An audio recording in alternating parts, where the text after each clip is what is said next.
Scuole aperte al territorio per consentire alle famiglie la visita guidata presso i locali e ricevere le informazioni sull'offerta formativa proposta dalla scuola.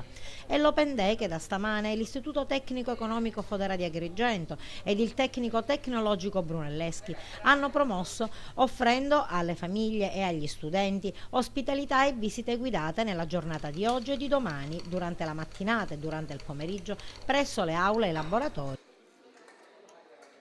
Hai visitato la scuola? Sì, è bellissima, infatti pure i professori, pure gli alunni ci hanno accolti molto bene. Diciamo che il nostro istituto è una presenza importante del territorio, ancora una volta vuole testimoniare aprendo le porte ai genitori e agli alunni che vorranno venirci a visitare l'importanza della missione di un istituto tecnico. Un istituto tecnico nel quale viene ribadita e sottolineata il concetto di umanesimo tecnologico, cioè quella dottrina che sostanzialmente coniuga il sapere al saper fare. Nel nostro istituto quello su cui noi puntiamo è la didattica laboratoriale che consente ai nostri giovani non solo di acquisire conoscenze e quindi curare il sapere, ma anche di metterle in pratica per essere pronti non solo ad affrontare il mondo del lavoro e quindi a creare quella stretta relazione tra scuola e ambiente esterno, ma anche a proseguire gli studi universitari. Che anno frequenti? Terza.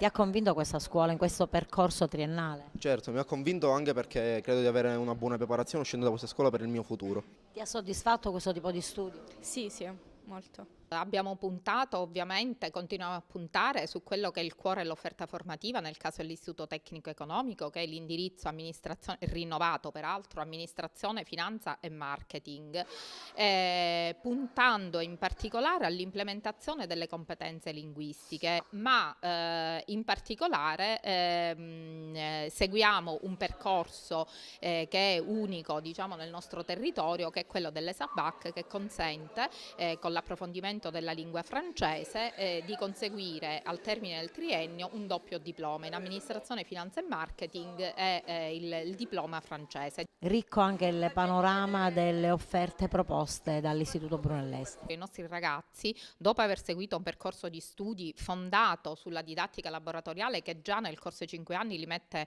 in contatto non solo con il mondo del lavoro, ma soprattutto nel campo dei servizi tecnologici, il disegno computerizzato assistito, il catasto informatico, che chiaramente vanno a specializzare i nostri alunni, dicevo al termine dei 5 anni consente ai nostri diplomati, frequentando per 2 anni uno studio professionale, di venire a conseguire poi presso il nostro istituto l'abilitazione all'esercizio della professione di geometra.